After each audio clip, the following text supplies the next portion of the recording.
السلام علیکم فرینڈز، آج کی اپنی اس ویڈیو میں ہم بات کریں گے حضرت یوسف علیہ السلام کی زندگی اور ان کی وفات کے بارے میں۔ تو چلیے چلتے ہیں ویڈیو کی طرف۔ اللہ تعالیٰ نے ہر نبی کو خوبصورت حسن اور بہترین آواز والا بنا کر مبعوث فرمایا۔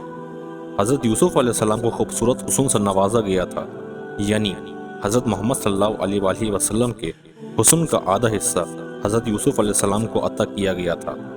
حضرت یوسف کا قصہ قرآن مجید میں موجود سب سے طویل قصہ ہے کہ کس طرح سوتیلے بھائیوں نے حسد کی بنا پر آپ کو کنویں میں پھینک دیا اور آپ کو مصر کے بازار میں بطور غلام بیچ دیا گیا، اور عزیز مصر کی بیوی نے آپ کو جیل میں قید کروا دیا۔ لیکن ان تمام مسائل و مشکلات اور آزمائش کے باوجود حضرت یوسف علیہ السلام ایک دن مصر کے طاقتور حکمران کے عہدے تک پہنچ گئے۔ جب حضرت یوسف علیہ السلام عزیز مصر کے عہدے پر فائز ہوئے تو ایک لمبی مدت کے بعد اللہ تعالیٰ نے حضرت یوسف کو اپنے والد اور خاندان سے ملانے کا فیصلہ کیا۔ لہٰذا حضرت یعقوب علیہ السلام اپنے اہل خانہ کے ساتھ مصر آئے، اور 40 سالوں بعد باپ بیٹے آمنے سامنے ہوئے۔ دونوں کا دل تڑپ اٹھا اور دونوں بہت دیر تک ایک دوسرے سے گلے لگ کر روتے رہے۔ روایتوں کے مطابق حضرت یوسف کے پورے خاندان یعنی بنی اسرائیل اور 11 بھائی، ان کی اہلیہ، بچے اور حضرت یعقوب علیہ السلام کے پوتے پوتیاں سب نے مصر میں آ کر سکونت اختیار کر لی، اور مصر کے بادشاہ نے بنی اسرائیل کو زمین کا ایک ٹکڑا عطا کیا جہاں انہیں آباد ہونے کی اجازت ملی۔ آہستہ آہستہ مصر میں بنی اسرائیل بہت طاقتور ہو گئے۔ جب حضرت یوسف علیہ السلام کی عمر 100 برس ہوئی اور حضرت یعقوب علیہ السلام 147 برس کے ہوئے تو اللہ کا حکم ہوا کہ حضرت یعقوب علیہ السلام کی روح قبض کر لی جائے۔ جب والد کی وفات کی خبر حضرت یوسف کو ملی تو اپنے سر سے تاج اتار کر پھینک دیا، اور ان کے بدن پر جو ریشمی لباس تھا اسے پارا پارا کر دیا، اور اپنے والد کے جنازے پر پہنچے اور رونے لگے، اور روتے ہوئے آسمان کی طرف دیکھا۔ یکا یک آسمان کے دروازے کھل گئے اور انبیاء کی روحیں اور فرشتے حضرت یعقوب علیہ السلام کے جنازے کی طرف آئے۔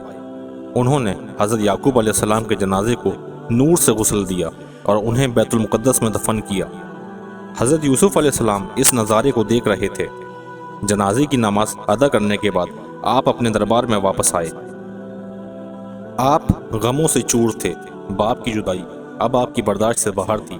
رات ہوئی تو دریائے نیل گئے، مصلی بچھایا اور پوری رات نماز ادا کی، یہاں تک کہ صبح ہو گئی۔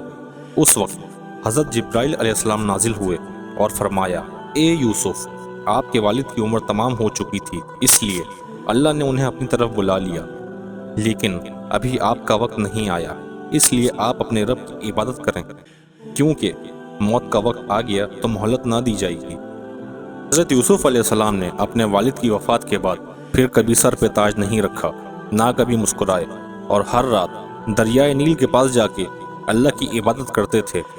اسی طرح 20 سال گزر گئے، یہاں تک کہ ایک رات حضرت یوسف علیہ السلام نے خواب دیکھا کہ ان کے والد اور دادا ان سے کہہ رہے ہیں کہ اے یوسف، اب ہمارے ملنے کا وقت قریب آ چکا ہے، 3 دنوں کے اندر ہماری ملاقات ہوگی۔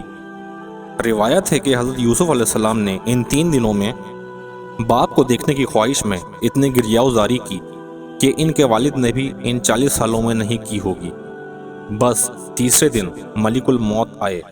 حضرت یوسف سے فرمایا، اے یوسف، آپ کی مدت ختم ہو چکی ہے اور آپ کے آباء و اجداد آپ کے منتظر ہیں۔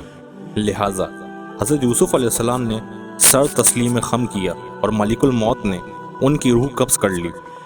جب حضرت یوسف علیہ السلام کی روح قبض ہو رہی تھی تو بھائیوں نے گریہ وزاری شروع کر دی۔ حضرت یوسف کی وفات کے بعد آپ کے جنازے کو اٹھایا گیا۔ مصریوں نے جنازے کو دیکھا تو شور مچ گیا۔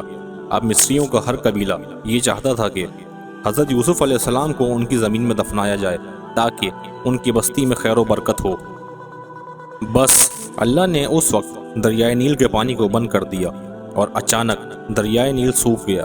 لہٰذا اللہ کی اس قدرت سے اہل مصر سمجھ گئے کہ حضرت یوسف علیہ السلام کے جسم مبارک کو نیل میں دفن کرنا چاہیے تاکہ دریا کا پانی آپ کی قبر مبارک کو چھو کر گزرے اور تمام مصر اس پانی سے برکت حاصل کر سکے۔ چنانچہ یوسف علیہ السلام کے جسم مبارک کو سنگ مرمر کے صندوق میں بند کر کے دریائے نیل میں دفن کیا گیا۔ روایتوں کے مطابق جب بنی اسرائیل فرعون مصر کے غلام بن گئے